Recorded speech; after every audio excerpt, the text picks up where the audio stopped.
Hi, I'm Vanessa from speakenglishwithvanessa.com. Can you speak advanced English? Let's talk about it. Let's imagine this scene. You are visiting the US and you're about to go eat sushi for dinner. You're walking along and you turn the corner and you see me walking on the sidewalk. You shout for joy and say, "Hey, Vanessa, do you want to join me for dinner? We're eating sushi." I walk over, I'm excited to meet you, and then your face goes like this. I think I saw in one of your videos that you don't like sushi. And I say, "Oh, I do like sushi. In fact, I can eat quite a few sushi rolls." You probably understand the general idea of what I'm trying to say, but this sentence is advanced English. I said, "I do like sushi."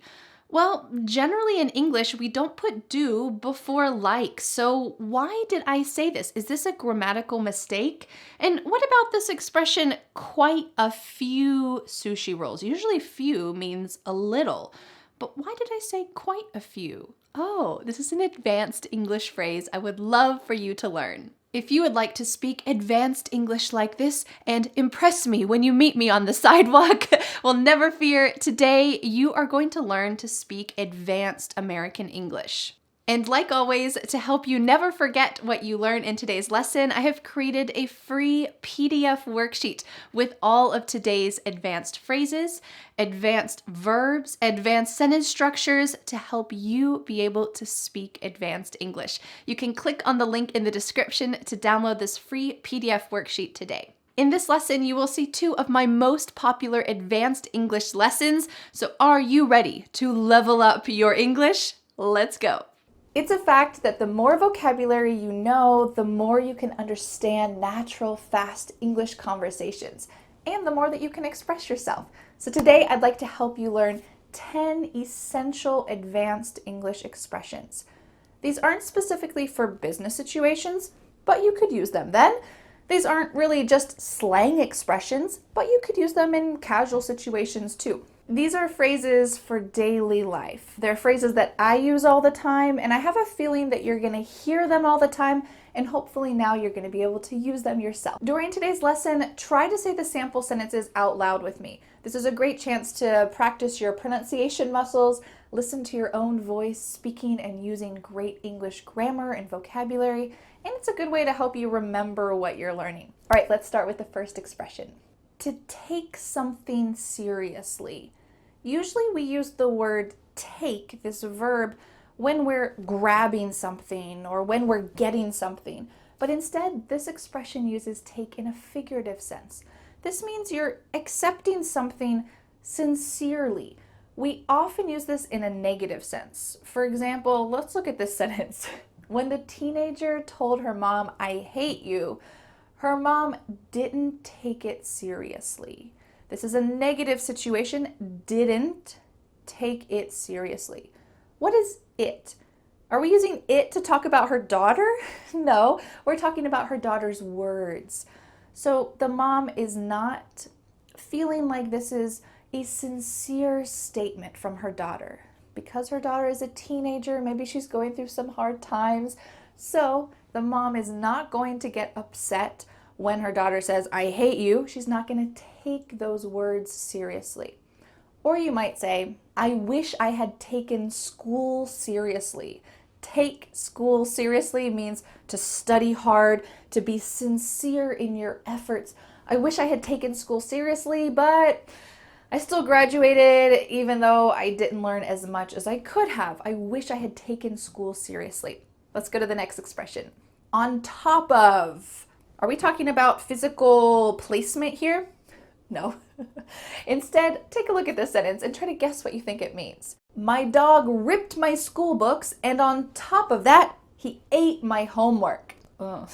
So we have a bad situation that has become worse.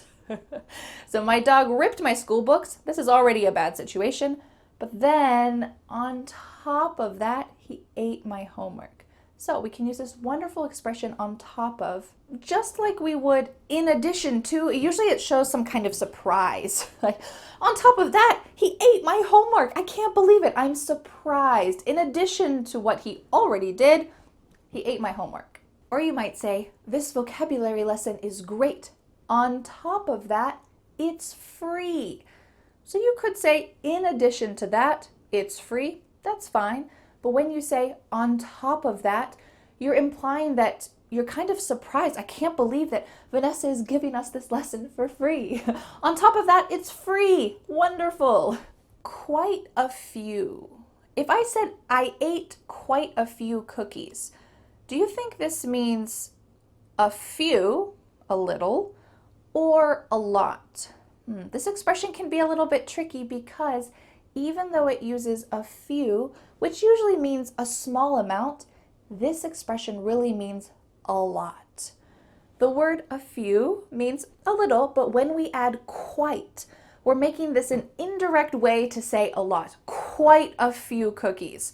Maybe 20 cookies. This is a lot of cookies for one person to eat. So you might say, I ate quite a few cookies. You're being indirect about how many cookies you ate, but we know it was a lot. Or you could say, quite a few students participated in the 30-day listening challenge.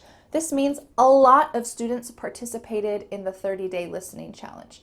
If I want to be, a little more indirect, then this is a great statement. I could say, a lot of students participated. But to be a little indirect, we could say, quite a few students participated in the course. And I hope you can too. Little to no. What is happening here? Little to no. I invited 20 people to my party, but little to no people responded. Let's think about this phrase as a scale. Little is on one side, so a few people, a couple people, and then no people are on the other side. So little to no, a lot of people is not even on the scale. So we have a little to no. Little to no people responded. You could also think about this like 1 to 10. If we use this same idea with the word to, we're talking about a scale. 1 to 10 people responded. Okay, this is the same idea. It's a scale, but you will also hear little to no people responded. What about this sentence? Last week he had little to no time to cook. He was so busy. So here we're talking about little time, maybe like 20 minutes, to no time to cook. He was so busy. He had little to no time to cook. To be a roller coaster. Ooh, this is a figurative expression. We're not talking about actually sitting on a roller coaster, which is the ride at an amusement park. Instead, we're going to use this figuratively, and you could say, last year was such a roller coaster. I got married, and then I got fired from my job, and then I moved to New York. So there's a lot of positive and negative things that are happening. It's a roller coaster. I got married, and then I got fired, and then I moved to New York. So we're talking about the ups and downs of life. It's a roller coaster. We often use this word with emotional. It's an emotional roller coaster. The relationship was an emotional roller coaster for 6 months. If one of your friends is dating someone and the relationship just isn't very smooth, they don't get along too well, they don't really communicate that well, you might say, yeah, that relationship was an emotional roller coaster. Sometimes they loved each other, sometimes they were so angry, then they loved each other. Not a very healthy relationship. It was an emotional roller coaster for 6 months. What about this expression? I'm talking. Does it mean I'm speaking out loud? No.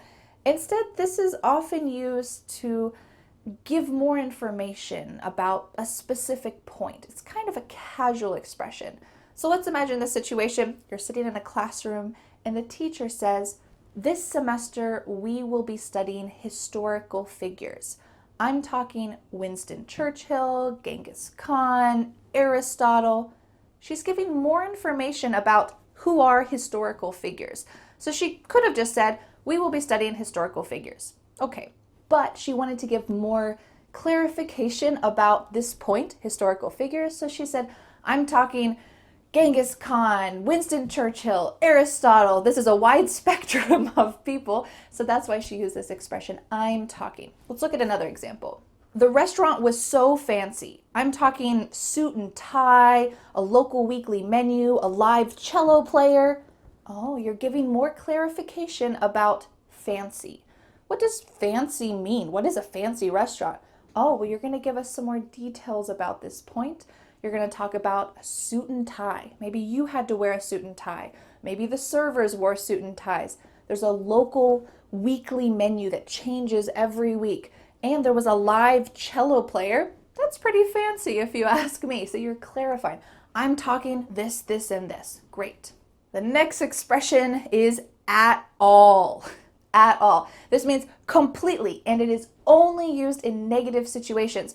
I haven't studied for my test at all. I haven't, that's our negative part. I haven't studied at all. Or you could say, I haven't studied completely, but at all is much more natural. So we can add this always to the end of the sentence. I haven't studied at all. Or you could say, I thought my cats would be annoyed about having a new baby at home, but they don't care at all. They don't, so we're using that negative word, they don't care at all. Do they have any care about the new baby? No, none at all.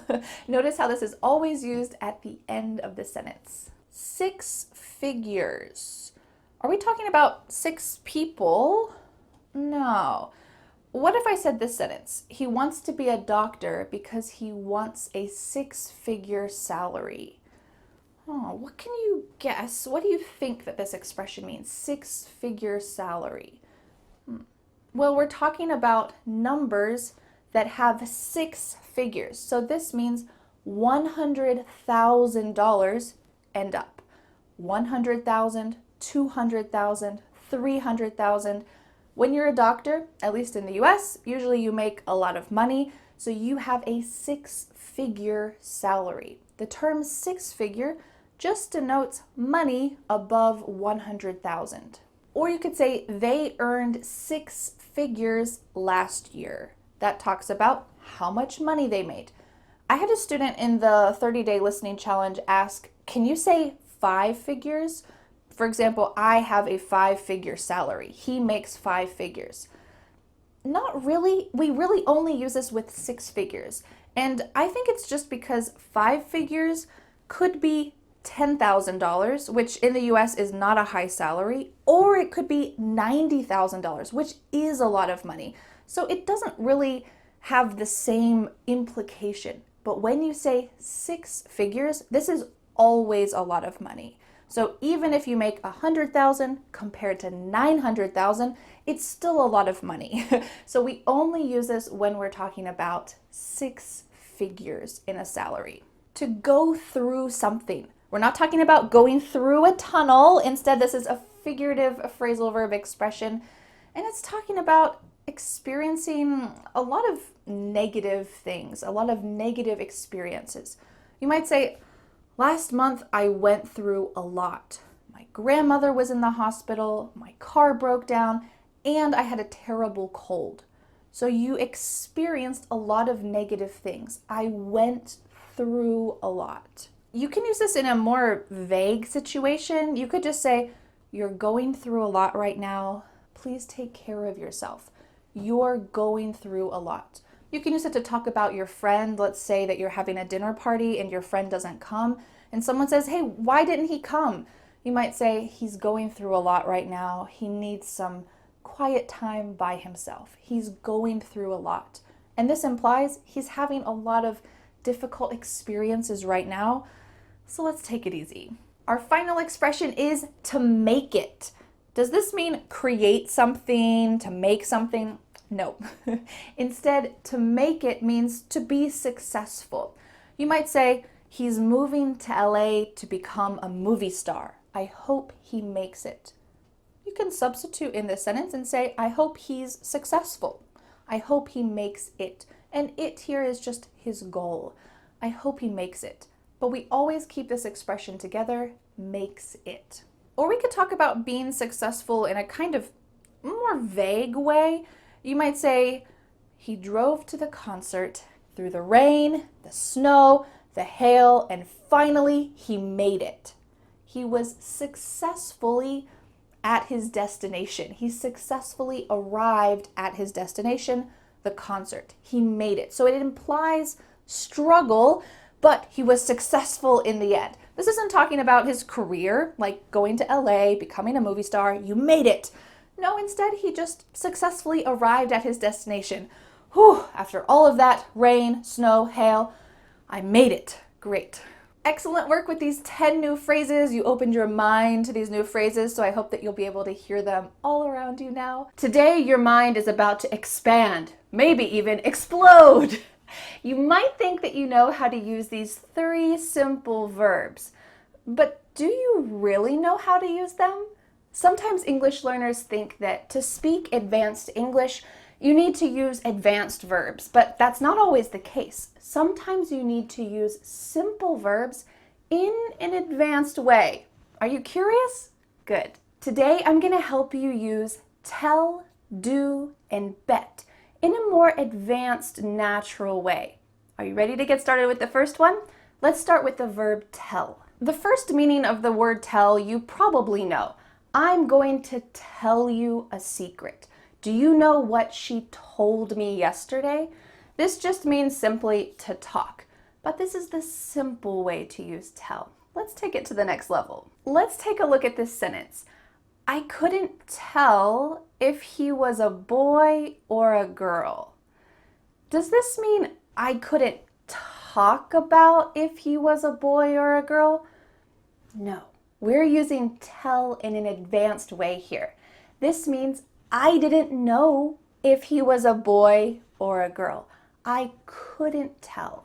Let's look at a few other sentences that use tell in an advanced way that means to understand or to know something. It was hard to tell. This means it was hard to know. I couldn't tell by looking at his face. I couldn't know if he was a boy or a girl by looking at his face. You might notice that we often use the word tell in this advanced way with the verb can. Let's take a look at another scenario. Can you usually tell when someone's lying to you? This means, do you easily know when someone's lying to you? Can you easily understand when someone's lying compared to telling the truth? You might also say, I couldn't tell that he was lying. This doesn't mean I couldn't talk about the fact that he was lying. It means I just didn't know that he was lying. I couldn't tell that he was lying. Let's go to the second simple verb that we can make more advanced. What do you think about this sentence? I do like seafood. Listen to which word is emphasized here. I do like seafood. I do like seafood. There are 2 verbs, do and like, but one of them is emphasized. I do like seafood. It's the verb do. Native speakers often use the verb do to show emphasis, especially to emphasize the truth. Let's take a look at some examples. If you say to me, Vanessa, do you want to go to an all-you-can-eat seafood buffet for my birthday? And then you hesitate and say, oh, I forgot that you don't like seafood. I'm sorry. But really, I love seafood. So I want to politely tell you, you're wrong. I like seafood. How can I say that in a polite way? Well, I can simply say, I do like seafood. So I'm emphasizing that I like it, but I'm also emphasizing that this is the truth. You had an opinion that wasn't the truth, and now I'm sharing the truth with you. Oh, that's not true. I do like seafood. I want to come. I want to go to the all-you-can-eat seafood buffet. Let's look at another example. A couple weeks ago, my husband Dan and I met some new friends, and they invited us over to their house to have dinner. It was really nice of them. But on the morning of that dinner, Dan woke up really sick. Dan's my husband. He only gets sick maybe once a year, but that was the day. It was not a good day for him. He was on the couch all day. It happens to all of us, right? Well, so I needed to call our new friends and say, Dan really does want to come to dinner, but he's too sick.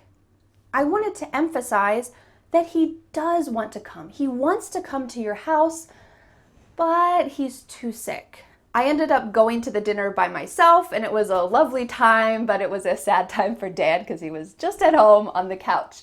Why did I choose to add do to this sentence? What kind of truth am I trying to reveal to them? Well, I was a little bit worried that because we didn't know them very well at least, I was worried that they would think Dan was just making an excuse, that he didn't want to go and I was calling to make an excuse for him. But that wasn't the truth. He was actually really sick and it was a good idea that he didn't go to the dinner. So I wanted to let them know, oh, this is his true feelings. He really does want to go to your house, but he's too sick. We often use this advanced form of do with the word but because we're telling the truth and then we're showing an excuse. Let's take a look at a couple sentences. I really do want to study English every day, but I usually forget. So you're showing your true feelings. I really do want to study English, and then you have the excuse, but I usually forget. Oh no. My manager does want to speak with you, but she's busy right now. If you get a call from someone from another branch and you're trying to let them know your manager's busy, it's not an excuse, it's true that your manager's busy. You could use this verb to let them know this is the truth. My manager does want to speak with you, but she's too busy right now. You're letting that person know on the phone, maybe some representative from another branch. You're letting them know this isn't just an excuse, it's true. My manager does want to speak with you, and then you have an excuse, but she's just busy right now. She'll call you back later. My manager does want to speak with you. Or you could say, she does have a car, but she just rides her bike everywhere instead. If you always see your friend riding her bike, you might wonder, does she not have a car? Why is she always riding her bike? And then you could say, she does have a car. You're emphasizing this truth. She does have a car, but she just chooses to ride her bike instead. Let's go to the third verb that we can make more advanced. I use this one all the time, so I'm so glad to share it with you because you'll be able to understand it when I use it and when other people use it. It's the word bet. Have you ever bet some money that your team would win? This is the simple way to use bet. It means you think your team will win, so you put some money on the table. If your team wins, you get more money. If your team loses, you lose all your money. This is the simple way to use bet. Let's make it more advanced though. I bet that you want to be a fluent English speaker. I don't know this 100%, but I'm 99% certain that you want to be a fluent English speaker. So I can say, I bet that you want to be a fluent English speaker. I'm just guessing your opinion. This more advanced way to use bet means I'm almost certain. I'm not 100% certain, but I'm almost certain. Let's look at some ways that you can use this naturally. The phrase I bet is often used to show empathy or caring when someone's going through a situation. So you might say, I bet that you were sad when your dog died. This means I'm not 100% certain, but I'm letting you know that I can imagine your feelings. I'm almost certain that you were sad when your dog died, and I want you to know that I understand you were sad. Oh, I bet you were really sad when your dog died. Do you see the tone of my voice and the look on my face? It shows caring and empathy. I bet you were really sad. Let's look at another example. I bet that you were annoyed when your boss didn't give you a raise. I'm not 100% certain, but I'm mostly certain that you were annoyed when your boss didn't give you a raise. This is a really kind and thoughtful and polite expression to use when someone you know is having a difficult time in their life. If your friend was expecting a raise and then you see them and they look pretty sad and they tell you, I didn't get the raise. You could use this expression. I bet you were annoyed when your boss didn't give you that raise. Oh, I bet you were really disappointed when your boss didn't give you that raise. You're sharing feelings with them. You're empathizing. You can use I bet for those negative situations, like, I bet that was really hard. I bet that situation was really hard for you. But you can also use it in positive situations. Oh, I bet you're glad that your exams are over. The word glad is not a negative thing, it's a positive thing, but you're letting them know, I understand your feelings. I bet you're glad the exams are over, now you can finally relax. We just talked about how you can use I bet to show someone that you are understanding and caring about their feelings. This is kind of a deep friendship type of expression, but there's a lighter way that we can use it as well. It's simply when you're predicting what might happen in the future. You could simply say, I bet that it will rain today. I bet that it's gonna rain. There's dark clouds, the air is a little bit moist. I bet it's gonna rain. You're just predicting, you're almost certain, you're not 100% certain, but you're almost certain that it's gonna rain. Or if you've never been skiing, like me, you might say, I bet that I'm gonna break my leg when I go skiing. This is a prediction for the future. I hope whenever I go skiing for the first time, this doesn't happen. But you can use this expression to say, this is my prediction. It will probably happen, not 100%, but there is a high possibility that it might happen. I bet I'll break my leg, or I bet that I'll break my leg. Notice that in all of these sentences, we use the pronoun I bet. This is because I'm certain. I don't know your certainty, but I know my certainty. I bet it's gonna rain. I bet you were sad. I bet that was a hard time. I'm talking about my own certainty. It's not so common to hear this with other pronouns. You bet that this will happen. He bets that this will happen. It's most likely that you're going to hear this with I bet. So I want you to be able to use that too. Before we go, let's do a little review. I want you to say these sentences out loud, exercise your pronunciation muscles, and speak. It's going to help you to remember these 3 simple verbs used in an advanced way. Are you ready? Let's go. I couldn't tell if he was a boy or a girl. It was hard to tell. Can you usually tell when someone is lying to you? I can't tell. I forgot that you don't like seafood. No, I do like seafood. I really do want to study English every day, but I always forget. She does have a car, but she always rides her bike instead. I bet that you want to be a fluent English speaker. I bet that you were annoyed when your boss didn't give you a raise. I bet you're glad that the exams are over. I bet that it's going to rain today. How did you do? Did you get some pronunciation practice? I hope so. Now I have a question for you. In the comments, I want to know what is something that you really do want to do, but you just don't do.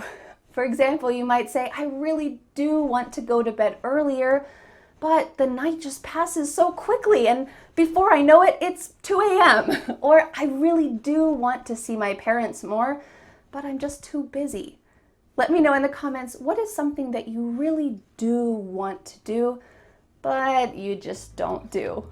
Congratulations on leveling up your English skills. Don't forget to download the free PDF worksheet for today's lesson with all of these expressions, verbs, sample sentences, grammatical structures, all of the ideas from this lesson so that you can speak advanced American English. You can click on the link, download the PDF, print it out if you would like, put it under your pillow as you sleep, and dream about speaking advanced American English. You can do it. Click on the link in the description to download the PDF worksheet today. Well, thank you so much for learning English with me. I will see you again next Friday for a new lesson here on my YouTube channel. Bye. The next step is to download the free PDF worksheet for this lesson. With this free PDF, you will master today's lesson and never forget what you have learned. You can be a confident English speaker. Don't forget to subscribe to my YouTube channel for a free English lesson every Friday. Bye!